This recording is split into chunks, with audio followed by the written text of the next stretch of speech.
Welcome to our channel. Today we how to enable Brotli compression on VPS with Nginx. Detailed guide step by step clearly. Begin by logging into your VPS via SSH. Ensure that your Nginx web server is installed and running.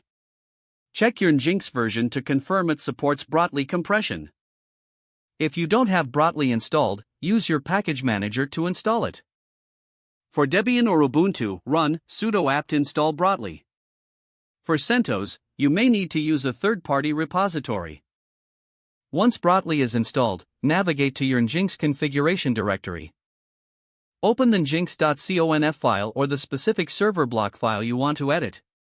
Add the Brotli module to your Nginx configuration by including the following line: load_module/ngx_brotli.so.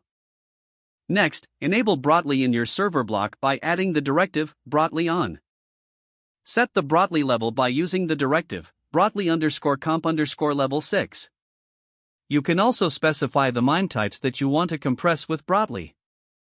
To do this, include the directive Brotli_types text/plain text/css application/javascript application/json image/svg plus xml. Test your Nginx configuration for syntax errors by running sudo nginxt.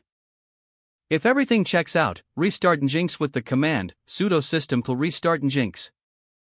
Now, to verify that Brotli compression is working, use an online compression checker or browser developer tools. Inspect the response headers to confirm Brotli is applied by looking for content encoding (BR). If you see this header, you've successfully enabled Brotli compression on your VPS with Nginx.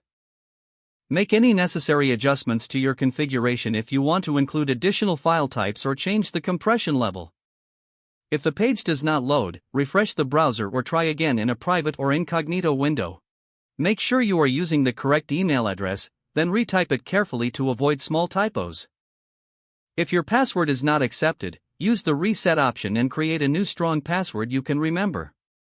Check your spam folder for verification or security emails, then complete any requested confirmation steps. Enable two-factor authentication if available to improve account security and reduce unauthorized access risk. After signing in, review your profile details so your contact information and settings are accurate and current. If you see an error message, note it down and try again after restarting your device and internet connection. Log out when you finish, especially on shared devices, to keep your account and payment information secure. If the page does not load, refresh the browser or try again in a private or incognito window. Don't forget to like this video and subscribe to our channel for more step-by-step tech guides.